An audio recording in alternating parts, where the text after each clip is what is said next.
热带、森林，一段陪荷兰同事嘅历史，还有一座按照日兰扎嘅生活，再加上客家人生活嘅脚跡，眼看也見不住嘅台灣啦。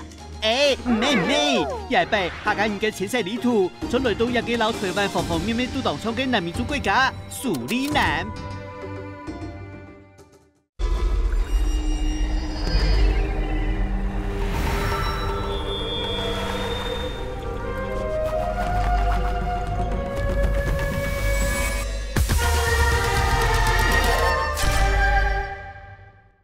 太地生肉，太后啉酒，呢樣度開車嘅成敗仲係無少無理。特別對800年前嘅華人勞工來講，初順嚟到咖喱比海南邊嘅蘇里南打拼，係一段當危險嘅旅途哦。1865年，一台將近500名華人勞工嘅帆船，對香港一路駛向蘇里南。3隻人嘅航行中，中央片啲年客之間傳來傳去，前面車冇到330成功地攤，這樣時平均有1/4的人冇辦法捱過一段辛苦嘅航行。雖然正式嘅航海冇想象中嘅浪漫，不過開車搭曬一缸嘅蘭姆酒，確實係船員最後嘅燃料。一個燃料就係蘇里南出產嘅甘蔗糖。對17世紀末開始，荷蘭人就喺加勒比海水鄉嘅殖民地開甘蔗葉，生產糖來叫蘭姆酒，對全球每秒千變互傳。天天各國嘅殖民地都是廢奴，勞動嘅唔拉嘅無機，一就留客家人再被帶到新嘅國土。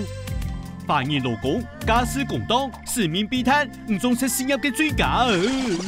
1853到1874年之間，遇到改善欠工嘅問題，老引進荷蘇東印度公司嘅製糖技術。荷蘭政府開始以5年期契約勞工嘅方式，要求啲各地招募嘅3000勞力華人來到蘇里南嘅組織研做事。一到年底背，大部分係香港水鄉嘅客家人，超親戚好朋友，鄉下高反好落實。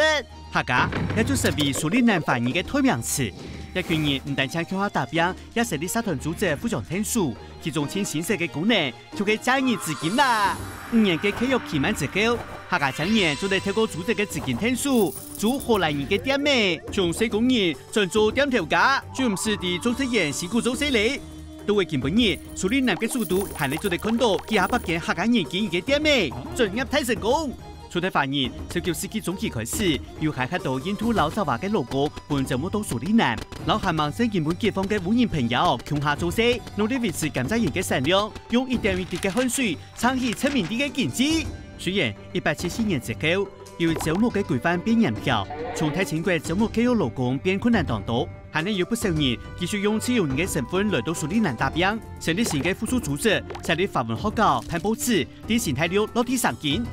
做到側面歷史嘅催化，當年嘅民初喺蘇里南都道，經過100年嘅融合，客家嘅文化老血脈，早就變做菜地嘅一部分。老來自印度、非洲找華嘅朋友，就要享受對方嘅民生老經驗。客家一啲一嘅遙遠嘅國土，技術傳承，創造客家島嘅客家故事。